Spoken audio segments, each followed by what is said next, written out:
There's a book that was read by the disciples of Jesus, quoted in the New Testament, copied more times than most books of the Old Testament, preserved for 2,000 years by a single African church, and deliberately left out of the Bible that nearly 4 billion people on earth follow today. And when researchers fed that book into Elon Musk's Grok AI and asked it to analyze every layer of its language, its structure, its theology, and its connections to other ancient texts, something happened that nobody fully anticipated. Not a miracle, not a hoax. Something stranger than both of those things. A machine with no religious agenda, no centuries of institutional loyalty, no reason to protect any tradition or destroy any faith, looked at one of the most suppressed documents in human history and came back with a verdict that is still sending shockwaves through both academic theology and every corner of the internet where these conversations happen. Before this video is over, you are going to understand why the Book of Enoch was hidden, what Grok found inside it that serious scholars have been quietly discussing for decades, and why the answer to those questions might completely reframe what you thought you knew about the origins of Christianity, the nature of evil, and a title that Jesus used for himself more than 80 times, a title that almost nobody in a modern church can fully explain, because the book that explains it was removed from their Bible before they were born. Let's start with what the Book of Enoch actually is, because the popular version of this story gets several things wrong right from the beginning, and getting them wrong matters. The Book of Enoch, formerly known as First Enoch, to distinguish it from two other texts that bear the same name, is an ancient Jewish religious document attributed to Enoch, a figure mentioned briefly in Genesis, as a man who walked with God and was taken directly to heaven without dying. The book that bears his name claims to record his visions, his journeys through the heavens, his encounters with celestial beings, and the revelations he received about the cosmos, the fate of humanity, and the end of the age. Scholars place its composition somewhere between 300 BCE and 100 BCE, though certain sections, particularly the astronomical portions, appear to be significantly older than that, possibly stretching back another century or two. It was not written by a single author. Like many ancient religious texts, it is a composite work assembled from multiple independent traditions over time, stitched together into a single document that managed to survive against extraordinary odds. And the odds against its survival were very real, because at a certain point in history, the people who controlled which religious texts were read and which were discarded made a deliberate choice about this book. They chose to leave it out. The question of why they made that choice is one of the most fascinating and, depending on your perspective, most troubling questions in the entire history of religious literature. Here is what makes the exclusion of the Book of Enoch so difficult to simply dismiss and move on from. This was not an obscure, marginal text that nobody read. This was not a document produced by a fringe sect that mainstream Jewish and early Christian communities had never heard of. When researchers discovered the Dead Sea Scrolls at Qumran in 1947, fragments of ancient manuscripts hidden in caves near the Dead Sea, dating back to between 200 BCE and 100 CE, they found over 20 separate fragments of the Book of Enoch written in Aramaic and Hebrew, 20 fragments. To put that in perspective, that makes the Book of Enoch one of the most represented texts in the entire Qumran library. It was copied there more frequently than many books that ended up inside your Bible. The community at Qumran was not a fringe group of eccentrics. They were a serious Jewish religious community operating during the lifetime of Jesus and his disciples. They treated the Book of Enoch as a scripture. When Grok AI was asked about the historical credibility of the text and the significance of the Dead Sea Scrolls evidence, the AI was unambiguous in its assessment. The antiquity of this document is not a matter of serious scholarly debate. It is ancient. It is historically significant. It was widely read. And it was known almost certainly to Jesus, to his disciples, and to the earliest communities of people who followed him. That last point is not a conspiracy theory. It is what the evidence says. The Book of Enoch is directly quoted in the New Testament, not paraphrased, not loosely echoed, but quoted with the explicit identification of Enoch as the source. The Epistle of Jude, one of the shortest books in the New Testament, cites the Book of Enoch by name and reproduces a passage from it almost word for word. The author of Jude, writing as a follower of Jesus, does not treat the Book of Enoch as a suspicious foreign document or a piece of problematic mythology.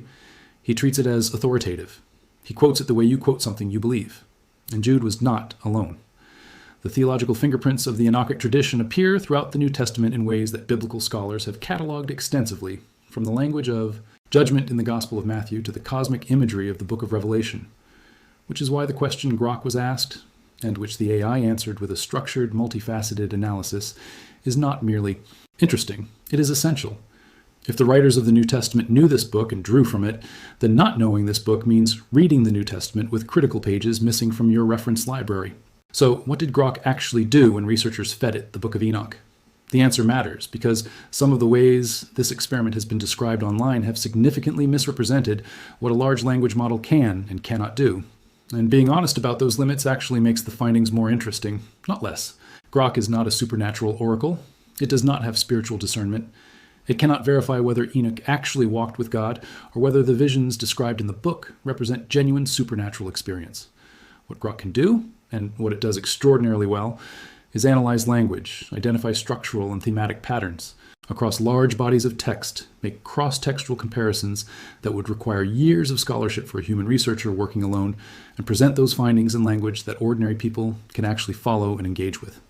What made this experiment significant is not that Grok revealed things that nobody had ever known. It is that Grok took things that serious academic scholars had been saying in peer-reviewed journals and university seminars for decades, and made them accessible in one sitting to anyone with an internet connection and a curiosity about ancient history. That democratization of scholarship is exactly what the reaction to this experiment has been about, and it is genuinely important. The first thing Grok flagged when analyzing the Book of Enoch was the section that opens the entire document, the Book of the Watchers, covering the first 36 chapters. This section tells a story that most Western Christians have never encountered in any church they have attended, and yet it directly expands upon one of the most cryptic and debated passages in the entire Old Testament.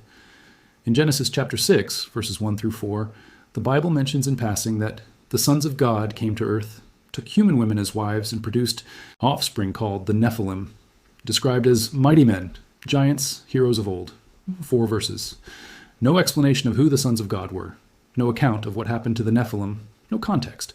Just 4 verses that have generated centuries of theological controversy because the canonical Bible never explains them. The Book of Enoch does, in extraordinary detail. It names the celestial beings who descended. They are called the Watchers, angels assigned to observe humanity, led by a figure named Semjaza. It records them taking an oath together on the summit of Mount Hermon, a real geographical location in the northern territory of ancient Israel. It names 200 of them individually, and it describes in detail what knowledge they brought to humanity when they descended. Metalworking, the crafting of weapons, the secrets of cosmetics and jewelry, the knowledge of sorcery and astrology. Grok's analysis identified something that comparative mythologists have noted for years. This narrative bears unmistakable structural similarity to ancient Mesopotamian accounts of beings called the Apkallu, semi-divine figures in Sumerian and Babylonian. Tradition who were said to have descended from the heavens and transmitted the foundations of civilization to humanity. The parallel is not vague or distant. It is specific enough that serious scholars consider both traditions to be drawing on shared source material that predates either culture's written records. That is a finding worth sitting with. That a story most Western Christians have never heard from a book, most Western Christians don't know exists, has deep roots that stretch into the oldest layers of human civilization.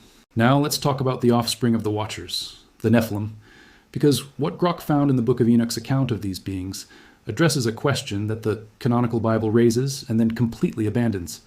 According to the Book of Enoch, the Nephilim were not simply giants. They were hybrid beings of enormous appetite and violence who consumed everything that humanity produced, then turned on humans themselves, and eventually turned on each other in an orgy of destruction.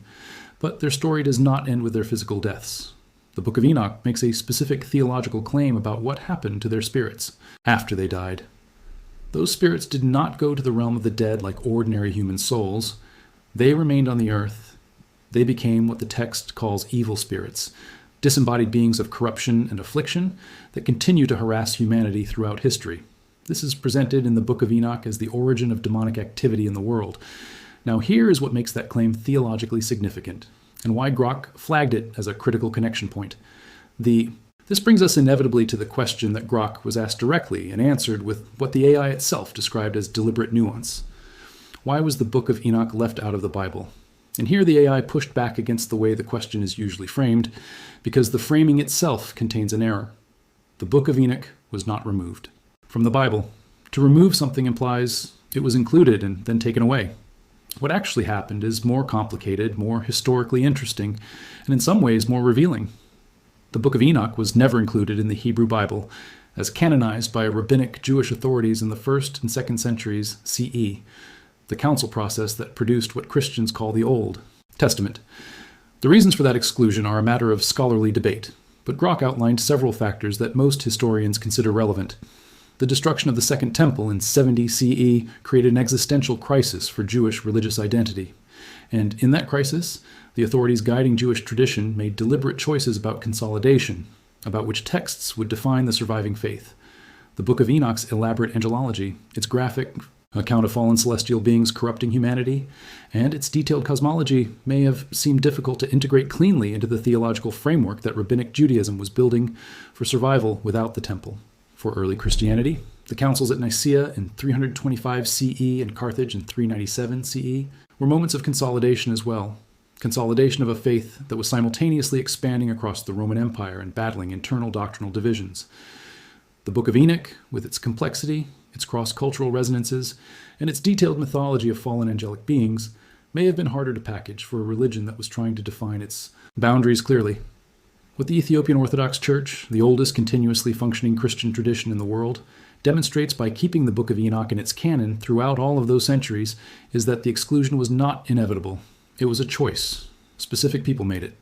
And it has had consequences that most Western Christians have been living with their entire lives without knowing it. Grok was also pressed on the cross-cultural dimensions of the Book of Enoch, the ways its central narratives echo across ancient mythological traditions, from cultures that mainstream history does not believe had direct contact with ancient Israel.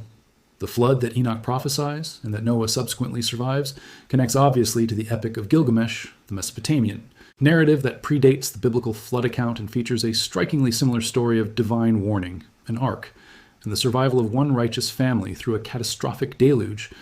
But the AI identified parallels that go beyond the flood narrative. The descent of the Watchers, divine beings crossing the boundary between heaven and earth, transmitting forbidden knowledge to humanity, and suffering divine punishment for that transgression, echoes the Greek myth of the Titans, who challenged the divine order and were imprisoned for it. It echoes the Promethean myth of forbidden knowledge given to humanity at great cost. It echoes the Sumerian accounts of the Anunnaki, sky beings associated with the origins of civilization. Grok was careful in how it characterized these parallels, and that carefulness is worth noting. The AI did not say that these similarities prove a common historical event. What it said is that they reflect a near-universal human preoccupation with a specific set of questions. Where did evil come from? What happens when beings cross boundaries they were not meant to cross? Who is responsible for the suffering of innocent people? These are the questions the Book of Enoch was written to answer, and the fact that virtually every major ancient culture was asking the same questions and arriving at structurally similar narrative answers is, at minimum, one of the most profound observations comparative mythology has produced. The scholars who have dedicated their careers to the Book of Enoch deserve mention here, because one of the things Grok's analysis made clear, when pressed on what the academic community actually says about this text, is that this is not fringe scholarship. George W. E. Nicholsburg, whose multi-volume commentary on 1st Enoch remains the standard academic reference for the text, spent decades arguing that the Book of Enoch is essential to understanding the theological world in which Jesus lived and taught. Gabriele Boccaccini at the University of Michigan founded the Enoch Seminar, an international consortium of scholars from across the spectrum of biblical and religious studies, dedicated specifically to mapping the influence of Enochic Judaism on early Christianity and Rabbinic Judaism. The conclusion of that scholarship, which Grok summarized clearly when asked, is not that the Book of Enoch might have influenced early Christian thought. It is that it demonstrably did. The question that remains open is the degree and the precise mechanisms of that influence, but the influence itself is not in dispute among people who study this professionally. The gap between what those scholars know and what the average person in a Western church has ever been told is one of the most striking disconnects in modern religious education. And it is a gap that an AI capable of synthesizing decades of academic literature and presenting it in accessible language is uniquely positioned to help close. And here in the final movement of this story is the thing that Grok said that nobody was quite expecting, the moment in the analysis that cut through all the historical detail and all the comparative mythology and landed somewhere that felt genuinely personal. When researchers asked Grok directly, after all of this analysis, after all of these connections and patterns and cross-textual comparisons, what is the most important thing about the Book of Enoch? What is the single thing that people most need to understand? The AI's answer was not about the Watchers. It was not about the Nephilim or the fallen angel roster or the astronomical calendar or even the Son of Man title. It was about justice. Grok pointed out that running through every section of the Book of Enoch, regardless of authorship, regardless of date, regardless of the doctrinal controversies that led to its exclusion, is a single, consistent, burning conviction. that the suffering of innocent people matters, that the powerful who oppress the weak will be held accountable, that the universe is not morally indifferent, that history has a direction, and that direction bends, however slowly and against whatever resistance, toward justice. The Epistle of Enoch, the final section of the book, contains passages of remarkable directness, specifics, condemnations of the wealthy who accumulate at the expense of the poor, promises of vindication for those who suffer without cause, assurances that the silence of heaven does not mean the absence of God. Grok noted that these passages have been compared by New Testament scholars to the letter of James in the Bible and to the woes Jesus pronounced against the powerful in the Sermon on the Mount, not because they are the same text, but because they are the same cry, the same refusal to accept that the world as it is represents the world as it will always be, the same insistence that someone is keeping track. That same insistence is what has kept this book alive for 2,500 years, through exclusions and suppressions and centuries of being locked in. An Ethiopian monastery, while the rest of the Christian world went about its business not knowing it existed. The machine that Elon Musk built to answer uncomfortable questions looked at one of the most uncomfortable books in human history and found that its core message is not strange at all. It is the oldest human conviction there is, that in the end, what we do to each other, to the most vulnerable, to the most forgotten, to those who have no power to defend themselves, is not invisible. Not to the universe, not to whatever intelligence, if any, sustains it. And not, as it turns out, to a sufficiently honest artificial intelligence asked to read without flinching what human beings wrote down in the dark, thousands of years ago, when they were trying to make sense of a world that had not yet learned to explain itself.